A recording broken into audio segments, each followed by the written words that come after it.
And if they're white, black, green, pink, I don't care.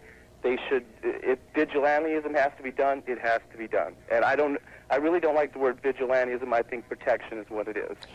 Chief Mac, thank you for your comment. Chief McNamara, in a way, aren't we trying to do a little magic here? Jury or no? Lisa, you want to respond? Well, I think this caller is a kook who obviously had some chemical substance in his breakfast coffee this morning. But the fact is, we, the Guardian Angels, have been in the forefront when we see incidents, Dr. Friedman, that are racially motivated, like a Forsyth County, Georgia, this past winter. We put ourselves on the line to stand up for those rights. And remember, our membership in New York City is primarily black and Hispanic.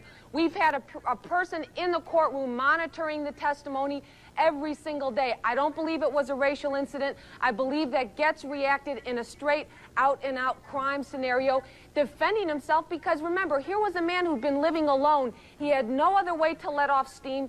He'd been victimized several times. He was suffering a permanent injury for it, and I think he'd made that decision like the dog that's had its back up against the wall. It's never going to happen again, no matter what. We have 1 minute left. Please, Chief McNamara, if Getz is convicted, what will be the message to society in your eyes?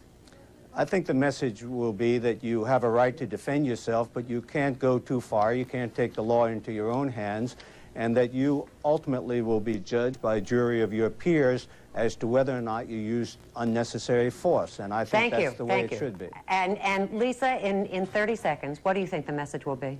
If Getz is convicted, it's telling the criminals, hey, you guys can have our country, and in this sense, we'll be working for the criminals because they'll have title to our property, our belongings, and our lives. Thank you both for being with us today. And when we come back, Flip Spiceland has the weather. Of a relationship.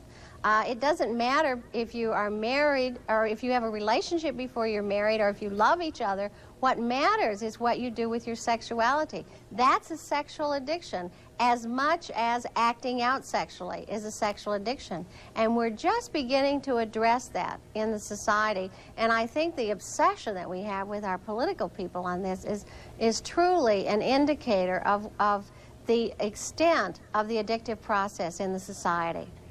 Thank you. Let's go to Mike in Atlanta. Mike? I think your guest's argument is fallacious. I'd like for her to cite the published data that indicates that society is more cynical or more tolerant of lying. And B, I doubt that the blood types of people addicted to money are different than others. Alcoholics, in fact, have different antigens in their blood. Their enzyme nature is different. They treat alcohol and process aldehydes differently. I think she's being quite oversimplistic. There's been a great deal of research done in the last 20 years that she's ignoring. Dr. Schaaf. There indeed has been, and I think you're absolutely right about that.